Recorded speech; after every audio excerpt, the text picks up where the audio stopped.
আসসালামু আলাইকুম এভরিওয়ান, সবাই কেমন আছেন? আশা করি সবাই ভালো আছেন। আমিও ভালো আছি আপনাদের দোয়া আশীর্বাদে। আমরা যাচ্ছি আজকে বাজারে কিছু কেনাকাটা করতে। আমি একা যাচ্ছি না, আমার সাথে আছে আমার বান্ধবী।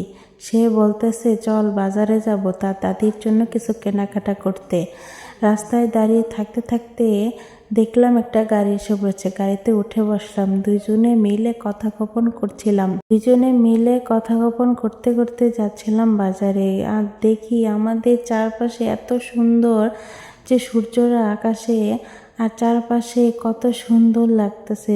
দেখেন আমাদের গ্রামের অবস্থা এত নিরিবিলি, এখানে কোনো যানজট নাই, খোলা আকাশের নিচে মুগ্ধ বাতাস। কি বলবো আপনাদেরকে, শহরে তো জামজাট, আর এখানে দেখেন আমাদের গ্রামের লোকেরা গোবর দিয়ে খড়ি বানায়। কার কার গ্রামে এরকম গোবর দিয়ে খড়ি বানায় অবশ্যই কমেন্ট করে বলবেন।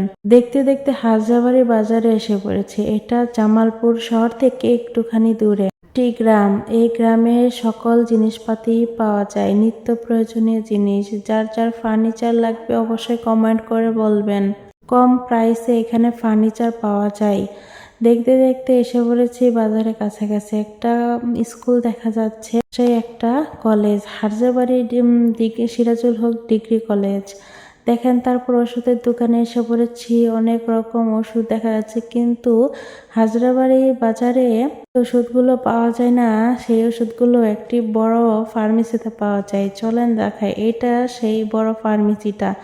এখানে নিত্য প্রয়োজনীয় সকল জিনিস পাওয়া যায়। যার যার লাগবে অবশ্যই, যারা আমাদের হারজাবাড়িতে আছেন অবশ্যই এই ফার্মেসিতে এসে আপনারা নিত্য প্রয়োজনীয় ওষুধ নিয়ে যাবেন। তারপরে যাচ্ছি একটা কসমেটিকের দোকানে, আমার বান্ধবীর দাদির জন্য কিছু কসমেটিক কিনতে হবে। এসে দেখি পবন ভাইয়ের দোকানে কত খাবার, দেখে তো লুকটা সামলাতে পারছিলাম না। তারপরেও খাবারের পাশাপাশি কিছু কসমেটিকও আছে দেখা যায়। তারপরে গেলাম ফলের দোকানে। ফল দেখে তো আমি লুবই সামলাতে পারছি না, এত খেতে মনে চাইতেছিল। পরে দোকানদার ভাইকে বললাম, ভাইয়া ফলের দাম কোনটা কত করে? ভাইয়া বলল যে কোনটা নেবেন সেটা বলেন। আমি তো ড্রাগন নিয়েছি, আমার মেয়ে বলেছিল ড্রাগন নিতে। আমি ড্রাগন নিয়ে এসেছি, আপেল নিয়ে এসেছি, আর আঙ্গুর নিয়ে এসেছি। দেখেন তারপরে এত সুন্দর সুন্দর ফল দেখে তো লুবই সামলাতে পারছি না, একটা আঙ্গুর না নিয়ে মুখে দিয়ে ফেলাইছি। তারপরে গিয়েছি শাকসবজির দোকানে, দোকান বলতে বাজারে। সেখানে গিয়ে দেখি এত রকম শাকসবজি। এই চাচার কাছ থেকে আমরা 6 তার নিছি মাত্র 30 টাকা দিয়ে। বুঝতে পারছেন তাহলে কি পরিমাণ সবজির দাম কমে গেছে। ভাইরে ভাই, আমি তো অবাক হয়ে গেছি। মনে চাইতেছিল যে আমি পুরো বাজারটা উঠায় নিয়ে যাই। লাউ মাত্র 30 টাকা। দেখেন পুরো বাজারটা উঠায় নিয়ে গেছি। শাক কিনেছি, কতগুলো সবজি কিনেছি।